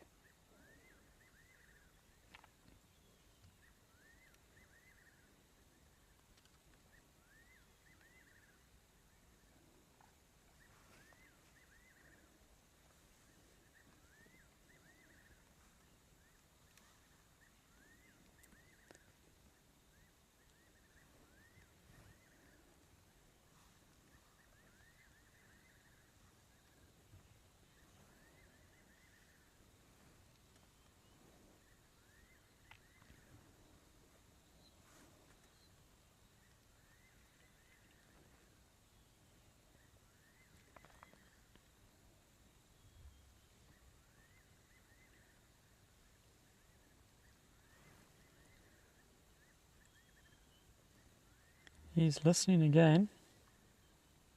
He's definitely hearing things that we can't hear. Number 5 on blowback.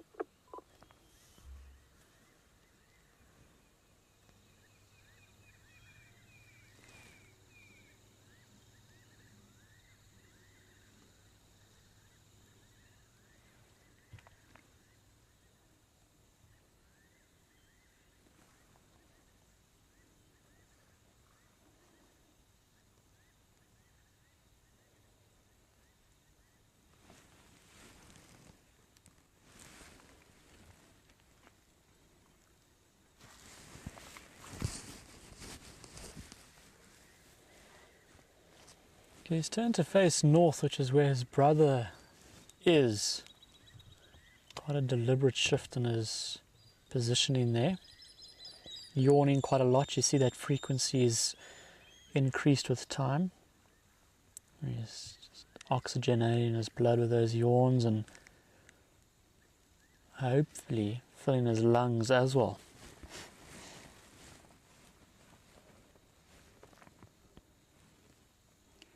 Doing his breathing exercises before he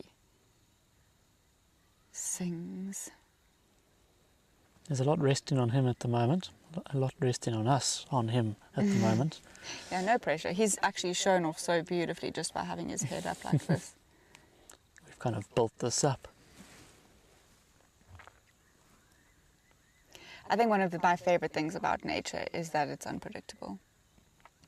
It will always humble you. And that's probably the only predictable thing. Is that it's going to be unpredictable? Yep. Yeah, agreed.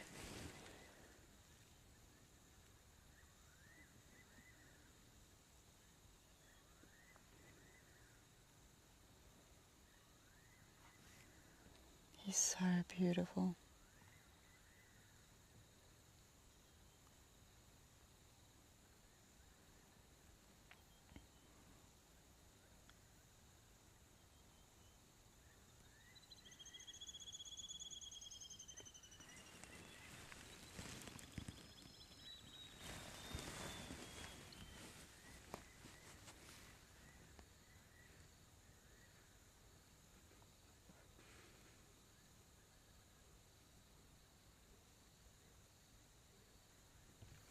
Here we go.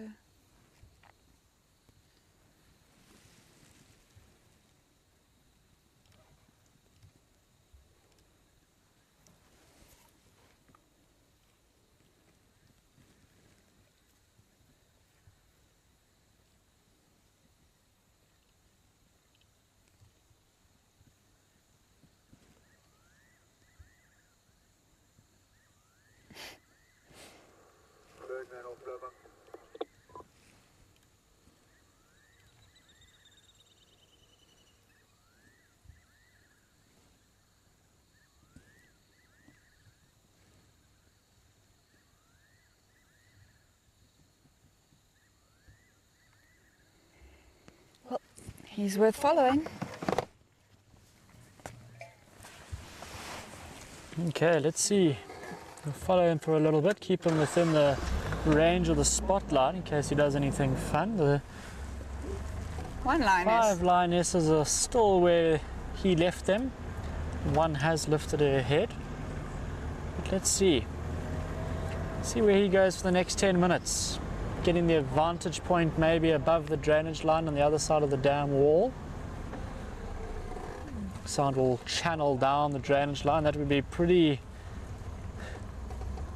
incredible positioning on his behalf if he does position himself, look north on the dam wall and roar from there, using the drainage line to his advantage and carrying his sound further. Do you think they give that much thought to? Well, we'll see if he does that now. Maybe I'm just placing it on him, but looks like he's going to go. Hopefully he doesn't drop down into the drainage line, otherwise there is no way we'll be able to follow him.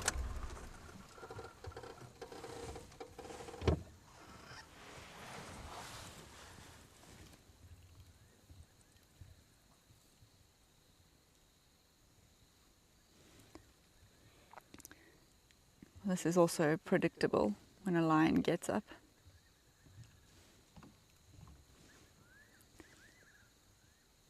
Actually very polite of him to have moved himself away from the ladies before defecating. Often lions don't express such decorum. They'll stand up and go to the bathroom right where they've been sleeping.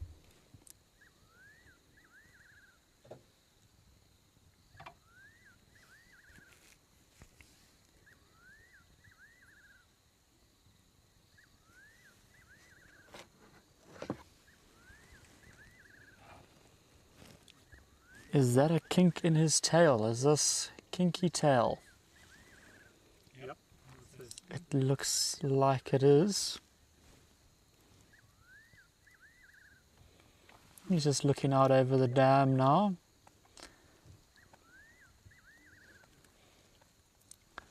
I don't know if there's any way Matt's trying.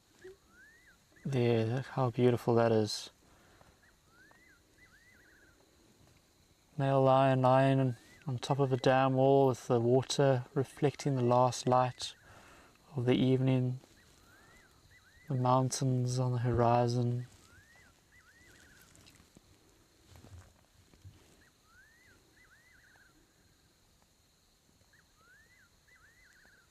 Looks like it is kinky. kinky tail, that's what the consensus is. Mary said earlier, which I didn't share because we were chatting about something else, but she did mention that that Elvis is a little bit snarly. So this male has not been snarly at all. Well, I'm sure Elvis isn't snarly every time. It's kind of looking back towards the females.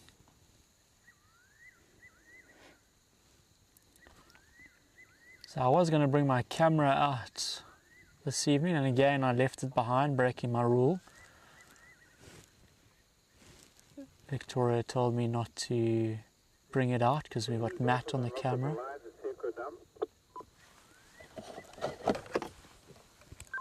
Go for Gareth.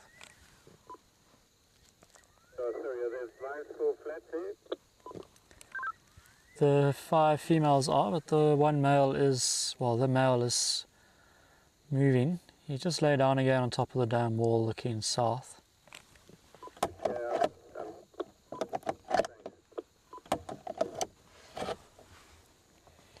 I'm breaking all of my past radio procedure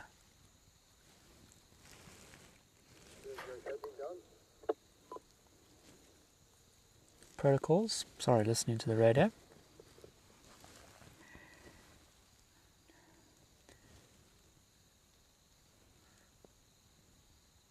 Not that I would be able to capture this with my camera anyway, though. Matt's doing an amazing job. But it's a beautiful scene.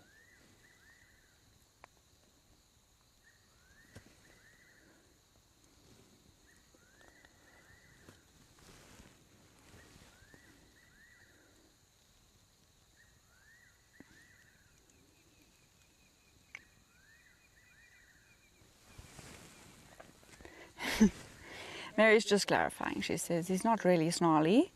It's more like a half-hearted, half-snarl, kind of like a twitch. Okay. So not as scary as he's trying to be, maybe, then. The pack members are like a Facebook profile for these lions. We can find out everything that we would normally have to spend time finding out in one afternoon.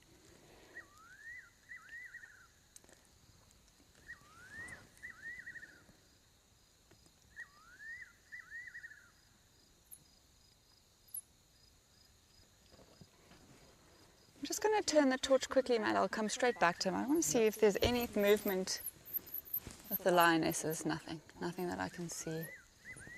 Alrighty.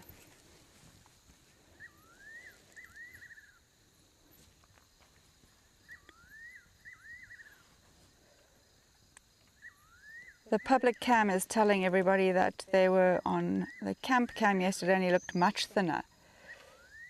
You're probably right. They could have caught something small between yesterday morning and now, and we wouldn't know about it if it was a small animal. And of course, being the male, he would have bullied the females off and got the lion's share. And that's natural, that's not a problem, because being the dominant male, his role is to protect everyone, and he needs to be the strongest to do that.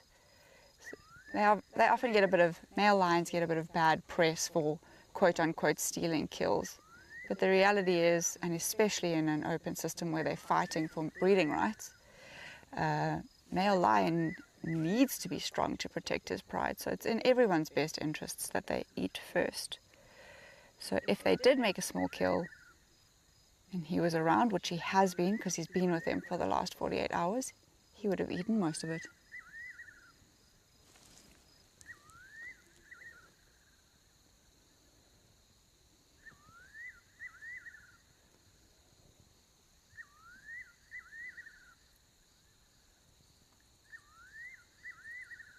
We might not have a male lion giving us an evening chorus, but we can hear the fiery-necked nightjars beautifully. Do you think you can pick it up, Matt? Matt says it does come through on the camera.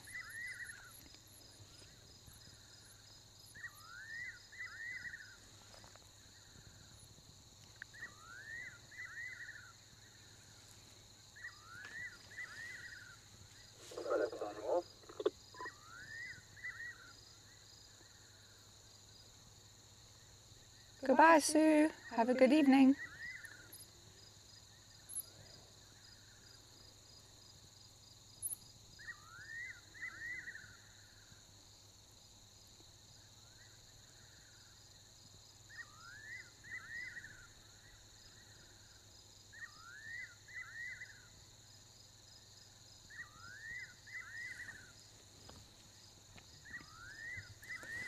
He's just looking back to the females. I wonder what he's thinking in this moment.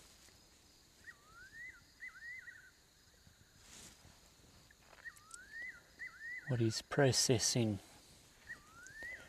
We'll never really know. We can just Only assume. assume. I'm going to look again. Really no movement from the ladies at all.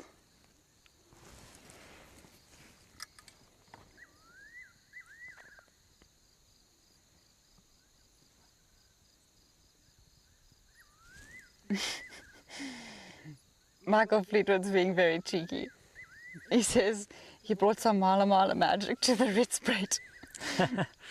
To the Rietspruit magic. It is a powerful view. Rietspruit has a lot of magic. We've been thrilled with all the action and activity that goes on here.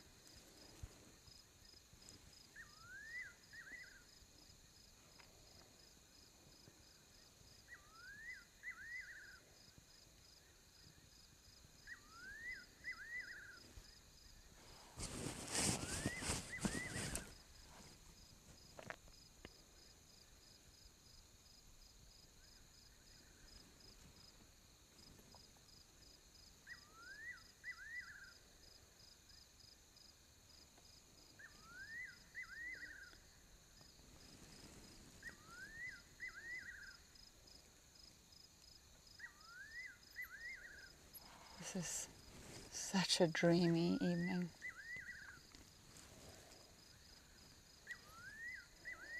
Just before our last little bit together, I just want to remind you it's our last evening to win the picture of Cheeky Chops and his mum by Matthew.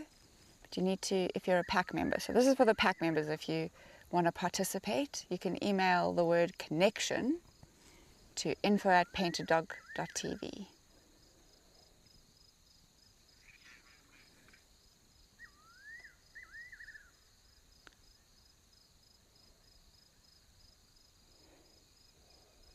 This is your last evening to get a hold of that high-res image of Cheeky Chops and his mother. As we move into the next week, there will be a new photograph for you to download and use as your screensaver or your wallpaper on your phone. Oop. He's coming back to us. Well, we're getting close to the end of the evening. Thank you again for joining us on this Sunday evening's live drive. It's been one of lions as we've waited patiently for them to get up and start doing stuff. We're really hoping that he would roar for us. And he's walking right past us just to sign us off this evening. Nice and close. He's walking back to the 5 females. That's him saying goodbye. And it's us saying goodbye. From us at Rietspruit, thanks for joining us again, and for this week it's been full with some new adventures for us and some excitement. Yeah. And as we get to know the characters of the Rietspruit Game Reserve. Until next time. We'll see you. Bye.